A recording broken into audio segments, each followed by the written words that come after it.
Assalamualaikum warahmatullahi wabarakatuh. Para pemirsa Kelenteng Bening yang berbahagia, pada pertemuan kali ini kita akan membahas tentang fenomena harimau-harimau pencuri mayat. Di daerah Gunung Kidul dan sekitarnya, cerita harimau menggali makam dan mengambil mayat merupakan cerita yang sering didengar.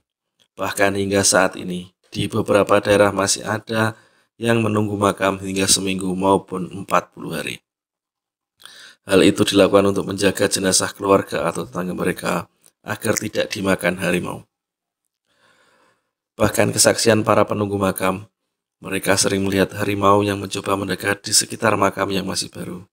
Tidak hanya itu, pada tahun 2015, kesaksian wisatawan Pantai Baron yang melihat harimau menyeret jenazah lengkap dengan kain kafan menyeberangi jalan raya. Banyaknya kesaksian dari cerita warga langsung maupun yang dimuat dalam surat kabar membuat kita merasa ragu apakah itu hanya mitos atau memang realita. Karena secara resmi harimau Jawa telah dinyatakan punah oleh pemerintah sejak tahun 1980-an.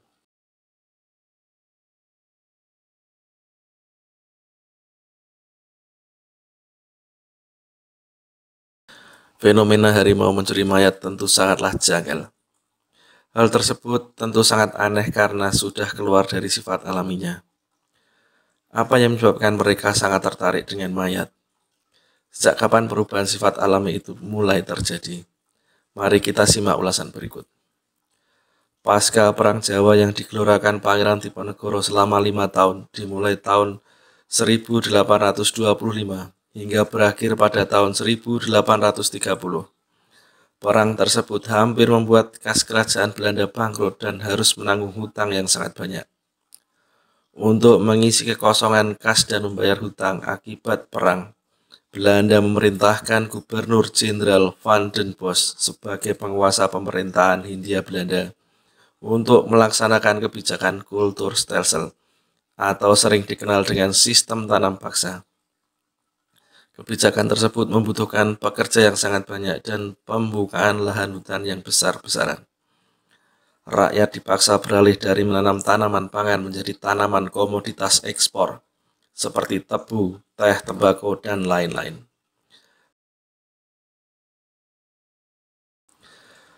Hal tersebut menyebabkan rakyat kekurangan bahan pangan dan banyak yang meninggal karena kelaparan.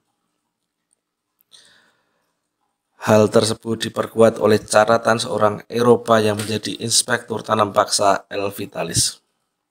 L. Vitalis menyebut laporan dari awal tahun 1835 di Periangan. Mayat para petani bergelimpangan karena keletihan dan kelaparan di sepanjang Tasikmalaya dan Garut. Manakala mereka dibiarkan saja tidak dikubur, itu karena alasan bupati yang mengatakan mayat-mayat itu akan dimakan harimau di malam hari. Hal tersebut tentu tidak hanya terjadi di Garut, akan tetapi cerminan kejadian seluruh Jawa dan semua daerah jajahan Belanda. Rusaknya hutan membuat harimau-harimau Jawa kekurangan mangsa alami mereka. Ditambah banyaknya mayat yang bergelimpangan tak terurus membuat mereka terpaksa memakan mayat tersebut. Padahal secara naluri alami, harimau akan menjauhi manusia.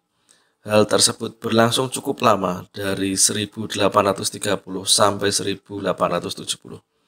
Berakhirnya sistem tanam paksa setelah keluarnya Undang-Undang Agraria yang dikeluarkan oleh pemerintah Hindia Belanda. Sekian tentang bahasan kali ini. Terima kasih sudah menonton. Dan ada kurang dan lebihnya saya mohon maaf. Wassalamualaikum warahmatullahi wabarakatuh.